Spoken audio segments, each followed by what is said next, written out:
kasonoroke omugato bihanga icho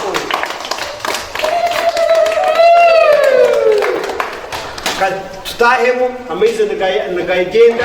nikigambwa kwa kyombeka eki kiri ekyo kuhwera abashaho kukebereramu endwara zitari zimwe na zimwe kandi UPDF ekakwasibwa omurimo gw'okwombeka ekizimbe eki omurimo gumazire emyaka 2.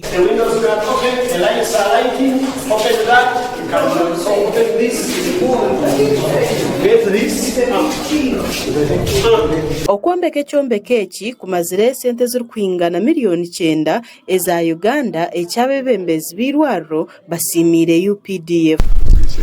Ekyatangira kuombekwa omwaka gw'2022 mwezi kwa gatatu kibasize kumaraho miliyoni 9 n'emitwaro 5 na 25 zoe sentence basize gukora ekizimbe eki ekibatkwasa omukurara DC no kureba ngo abantu bitu babasa kufunamo echo ekitubahire hamwe no kureba ngo NRM government babasa kugisima hari ebyo nekorera abantu habo kuba ni gogumwe umwogo guyatira mu manifesto yayo omyaka 5 okureba ngo yabasa kwisya abantu obuhereza bwe byamagara hihi nabo. Abebembezi ba district ya Kitagwenda bashabira abatura koragana kurongena n'abashaho batyo batunje obujanjabi burukumara geso waka bagira ngo ina malaria batwitinga malaria konka atakwasirwa ki positive agent etabire malaria parasites kandi ubundi nabuke ko bereho lab technician abanza yakora sample malaria jiruhinga out asanga ngo infection therefore akora recommendation omwana bamutwitinga on informed mind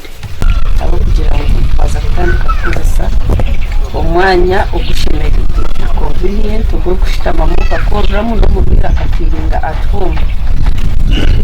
nomanya na waburwiro katiko mwanya ukareba environment yabonera hariho kapata ko kugira psychological kajoto bunakikaha mazimanyinkira. We engineer Francis Mawanda kurwo mu UPDF ashoboreire ko buriyo bujunanizwa bwabo kwikiriza emirimo kuhebwa omwebembezi w'ihanga kandi baraganise kugumizamu nibakora kurungi emirimo. Ndoza UPDF Engineers Brigade cyasinga aba engineer abandi turi mu nkuminganya abantu abayina obumanyirivu mu kuzimba mu levels zenjawulo so kitegeza nti tusobolera ddala n'emirimu gye basabye gyonna mukulu chairman mukulu RDC ne mukulu kawo obo inayo mulimu gwonna tujja gutuwa tukyayagala okukola ate tujja kuba beesimbu nakora kasanga abantu bakwatana n'abantu n'abatayira nka chairman ekyombo k'ekyabo kiba tukimutumbe chairman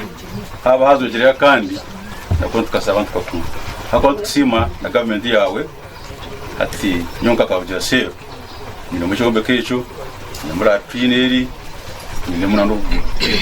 cyo museri ya nakora katangira museri ya